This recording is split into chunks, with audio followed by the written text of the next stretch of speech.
primer foren els cotxes elèctrics i ara l'energia verda també hi podria tindre cabuda en les motos.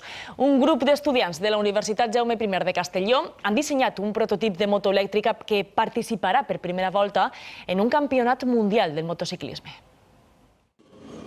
Adeu a l'olor a gasolina cremada i al soroll dels motors. El Mundial de Motociclisme ha incorporat enguany les motos elèctriques en les competicions. Motos que arriben als 200 km per hora però que no contaminen.